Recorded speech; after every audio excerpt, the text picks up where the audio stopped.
अखण्डमण्डलाकारं व्याप्तं येन चराचरं तत्पदं दर्शितं येन तस्मै श्रीगुरवे नमः। तस्मै श्रीगुरवे नमः। तस्मै श्रीगुरवे नमः।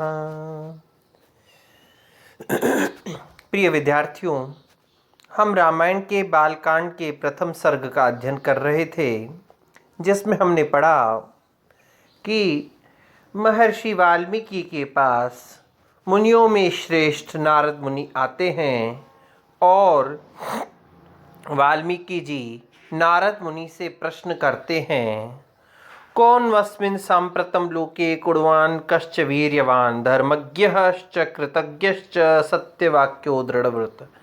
इस संसार में कौन गुणवान है, कौन पराक्रमी है, धर्म को जानने वाला, कृतज्ञ, सत्यवाक्य वाला और दृढ़व्रत है। कौन चरित्र से युक्त है, सभी प्राणियों के हित में लगा हुआ है। कौन विद्वान है, कौन समर्थ है और कौन एकमात्र प्रिय दर्शन है। यहाँ तक की विशेषताओं का हमने अध्ययन किया था कि महर्षि वाल्मीकि नारद जी से पूछ रहे हैं कि इन विशेषताओं से युक्त इस संसार में कौन है। और क्या कहते हैं, आत्मवान को जित क्रोधो द्युतिमान को अनसूयकः कस्य बिभ्यति देवाश्च जात रोषस्य संयुगे। अन्वय देखिए, कह आत्मवान जित क्रोधः द्युतिमान कह अनसूयकः संयुगे कस्य जात रोषस्य देवाश्च बिभ्यति।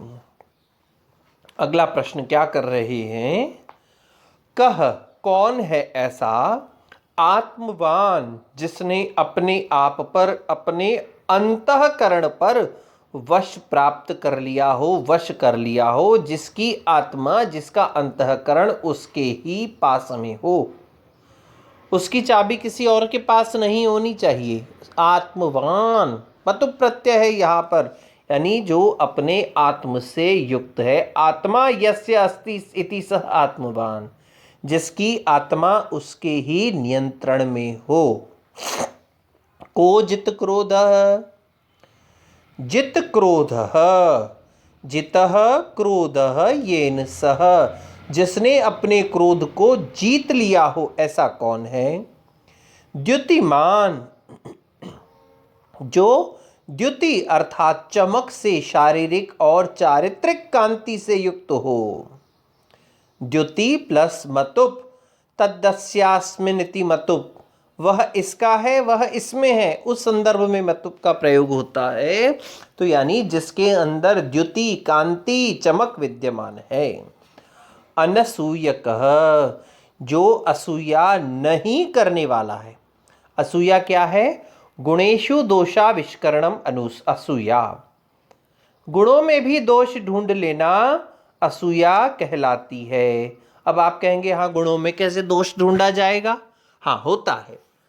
मान लीजिए कि मैं बहुत समय से इस कॉलेज पहुंच जाऊं, हमेशा, तो क्या बोलेंगे आसपास वाले, अरे ये तो फोकट है, इसके पास कोई काम धाम तो है ही नहीं, हमेशा देखो जब समय पर, जब भी इसको बुलाया जाए ये समय पर ही पहुंच जाएगा। ये क्या हुआ, आपने मेरे गुण में भी दोष ढूंढ लिया। मान लीजिए और मैं विलंब से आने लग जाऊं, तो क्या कहेंगे, ये तो है ही कामचोर, हमेशा ही लेट आता है। तो संसार का काम है गुणों में भी दोष ढूंढना, जिसको असूया कहा जाता है। लेकिन राम कैसे हैं, असूया से रहित है। संयुगे कस्य जात रोषस्य देवाश्च विभ्यति। संयुगे अर्थात युद्ध में, कस्य जात रोषस्य, किसको रोष अर्थात क्रोध उत्पन्न हो जाने के कारण से देवाश्च विभ्यंति, देवता तक भयभीत हो जाता है। साधारण मनुष्य और राक्षसों की तो बात ही क्या कही जाए। अगर युद्ध भूमि में राम आ जाएं और राम को क्रोध आ जाए तो राम के क्रोध से देवता तक भयभीत हो जाते हैं।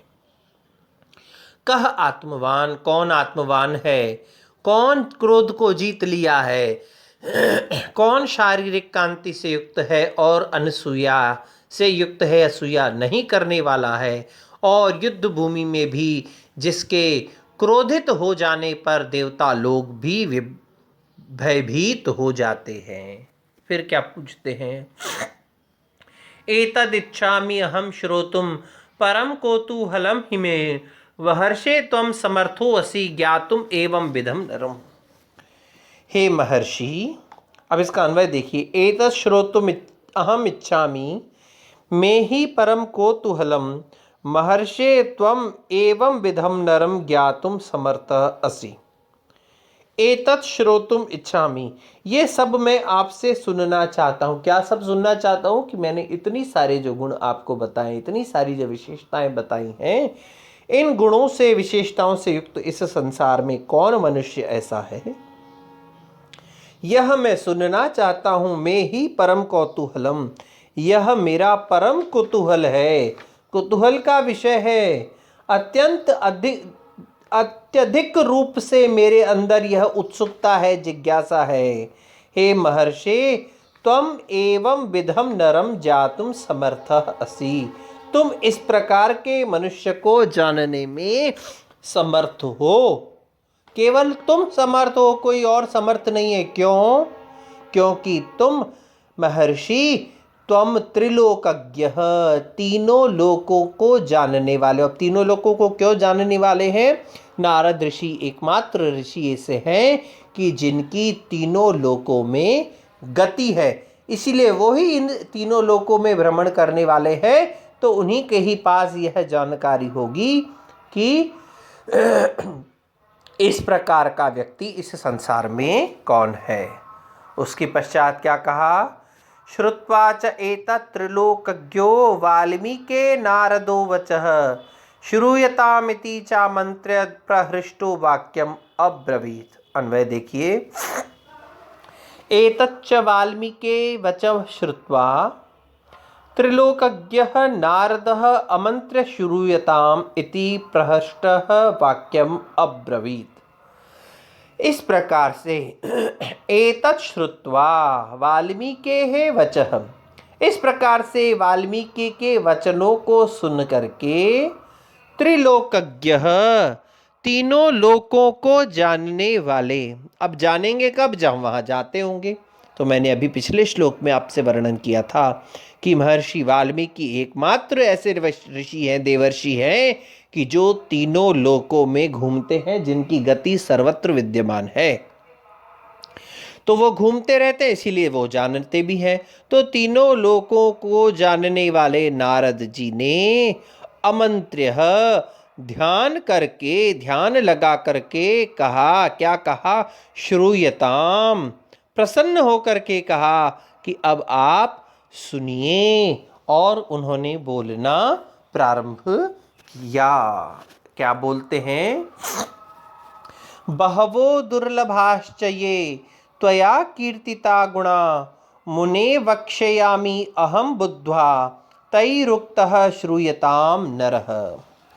हे मुने, हे महर्षि वाल्मीकि, येश्च बहवः गुणाः त्वया कीर्तिता, आपके द्वारा जो बहुत सारे गुणों का वर्णन किया गया है, जिनका कथन किया गया है, वर्णन किया गया है, ते दुर्लभा एव, वे सारे के सारे दुर्लभ हैं।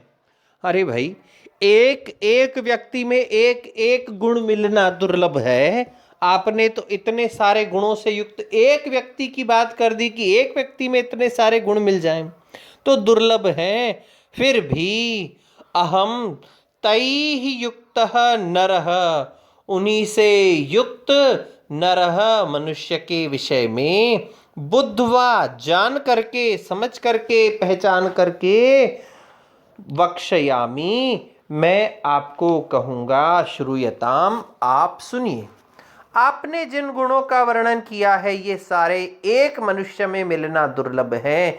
फिर भी मैं इन गुणों को जान करके, ऐसे व्यक्ति को जान करके जिसके अंदर ये सारे के सारे गुण विद्यमान हों, आपको उसके विषय में बताऊंगा। अब यहाँ से बहुत सुंदर सा श्लोक शुरू हो रहा है जिसमें राम के गुणों का वर्णन किया गया है। इक्ष्वाकु वंश प्रभवो रामः नाम जनै श्रुतः। इक्ष्वाकु वंश प्रभवो रामो नाम जनै श्रुतः। नियतात्मा महावीर्यो द्युतिमान धृतिमान वशी। बुद्धिमान नीतिमान वाग्मी श्रीमान शत्रु निर्वहण। विपुलांशो महाबाहु कंबु ग्रीवो महाहनु। अब महर्षि नारद जो हैं, ऋषि वाल्मीकि को राम के गुणों का वर्णन करते हुए बता रहे हैं कि राम कौन है, राम इस संसार के कौन है और राम में क्या क्या गुण विद्यमान हैं और क्या उन्होंने गुण बताए। उन गुणों को सुनने के लिए आप बड़े उत्सुक हो रहे होंगे, लेकिन अपनी उत्सुकता को कल तक बनाए रखिए। इन श्लोकों का जिसमें राम के गुणों का वर्णन किया गया है, इनकी चर्चा हम कल से प्रारंभ करेंगे। तब तक के लिए ओम शांति।